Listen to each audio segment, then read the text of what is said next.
What's up, everybody? I'm Josh Meek, the Uber Geek. Welcome to Pretty Dece, your daily entertainment and pop culture show. Today on the show, we're going to talk about video games, namely the long-running series of Call of Duty. Polygon is reporting that according to sources close to the development of the game, the upcoming Call of Duty game for this year, Black Ops 4, will not feature a single-player campaign, instead choosing to focus on multiplayer and zombies mode. This is the first time that a Call of Duty in the mainline series has not had a single-player campaign. Activision, of course, won't confirm this. They're not ready to start talking about Black Ops 4 yet, but it sounds like, at least from this source, that Treyarch, the developer, had planned early on to do a single-player campaign as normal, but realized with everything they were planning, it wouldn't get completed on time. So they decided to pivot and instead focus on expanding the multiplayer offerings and the zombies mode, and then potentially put an emphasis on cooperative modes in lieu of the single-player games. Now, Call of Duty has been around since 2003, but the version of Call of Duty that kind of became the blueprint for modern Call of Duty is Call of Duty 4 Modern Warfare, and that came out in 2007. That was developed by Infinity Ward, and Treyarch was kind of brought on as a secondary developer to work on the off-year games. So they would put out a Call of Duty every year and kind of bounce back and forth.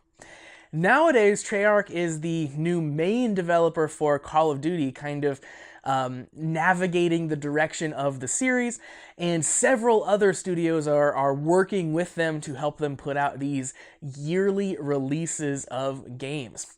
And, back at the beginning, in early Call of Duty days, up to Call of Duty, 4, single player was really the main thing for Call of Duty. Call of Duty 4 brought in this kind of revamped multiplayer that really just kind of lit a fire under people.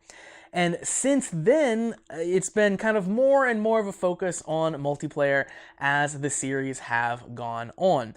But single-player campaigns continue to play a large part in all of the games, and they've been quite ambitious up until now in terms of story and effects that you're seeing in those, and even big-name actors that they would bring in to play the roles in the single-player campaign. And it's kind of ironic that Black Ops 4 is going to be the first game to, drop a single-player campaign entirely in the Call of Duty series, because Black Ops is one of the cooler storylines in all of Call of Duty.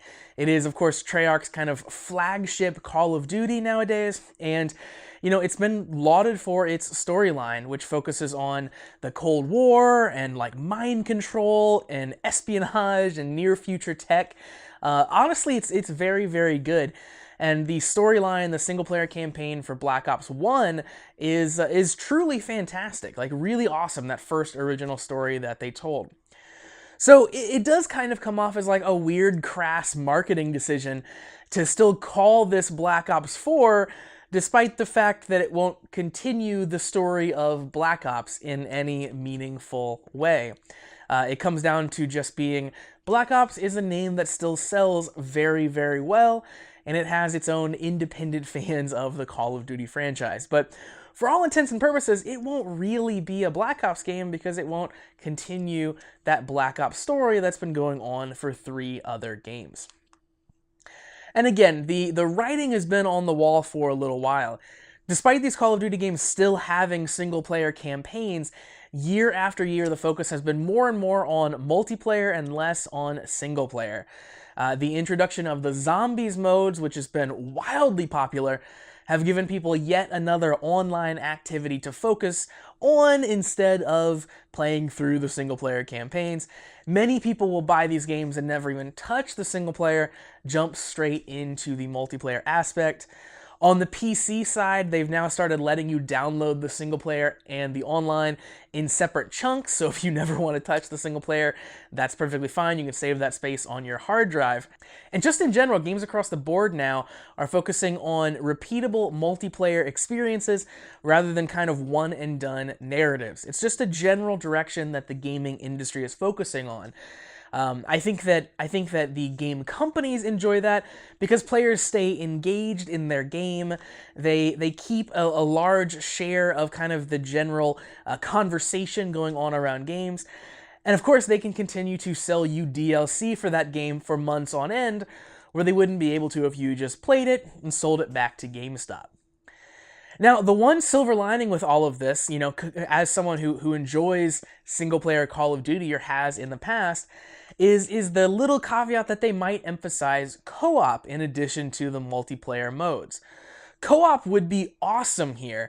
In fact, way back to Modern Warfare 2, it featured a co-op mode called Special Ops that was one of kind of my favorite things that's ever been in a Call of Duty.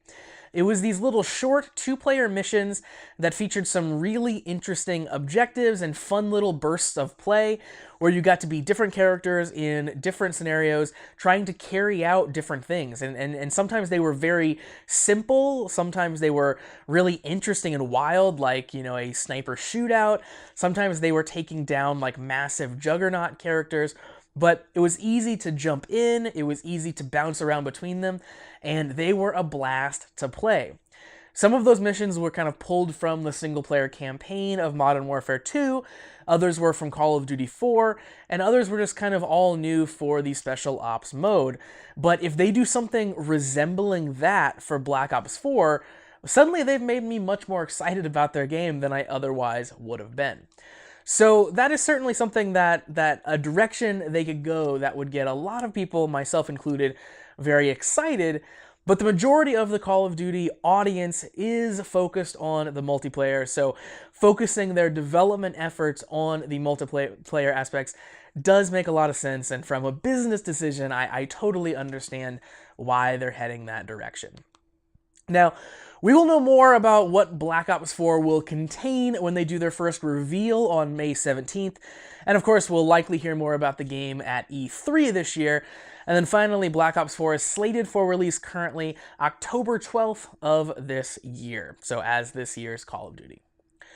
So that's going to do it for Pretty Dece for today. Thanks for joining me to talk about Black Ops 4 and kind of the state of single-player gaming in general.